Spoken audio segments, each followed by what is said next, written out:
Hi, I'm Iain Kerr. I'm part of SPURSE, and at SPURSE we're this large collective who's really interested in how we're entangled with complex systems.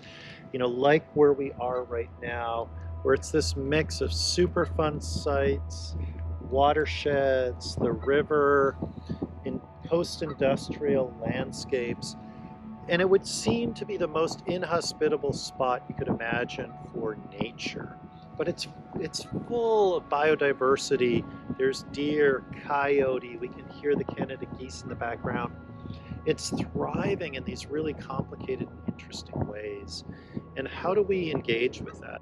So the piece we wrote for Dance is really a different way of looking at the Turnpike. It's a work of speculative fiction where we imagined two true scenarios where coyotes have been moving from the southwest since the 1950s as the interstate highway systems got built. They used these as pathways to move across North America and spread and evolve. And so they're moving up the Turnpike into this area where we are now, just outside of New York City. And they've been studied, this migration has been studied by researchers. So we imagined a researcher who's doing this last 10 miles of the Turnpike into Manhattan to the George Washington Bridge. And at this one spot, the Turnpike divides in two and it captures this island of Superfund sites and swamps and post-industrial landscape. And it makes it a kind of protected zone.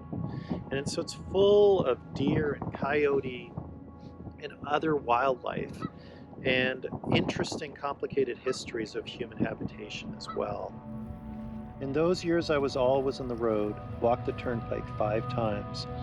Only Dora had walked further, back in the 50s and 60s when the forest strip was first emerging. At my thesis defense, she told me how she had walked from Nashville to Philly following the coyotes east after the war. The great southern apex predator migration east followed the new highways. Ecological superconnectors. Imagine camping then, crazy.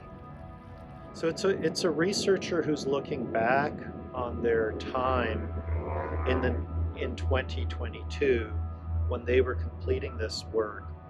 They're looking 30 years back, and they're also looking back to the work of their mentor in the 1950s. And so we see how time has changed and ecosystems and rapid climate changes have an impact and how dynamic this landscape is. The other really important part of the story to us was to incorporate time into it. From the beginning of the new interstate highway system in the 1950s through the development of the Turnpike into the future when the Turnpike in this area will be underwater in the next 40, 50 years.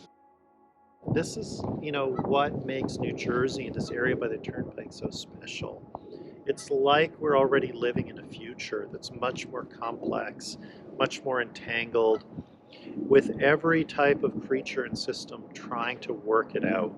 How do we make this planet work in the 21st century?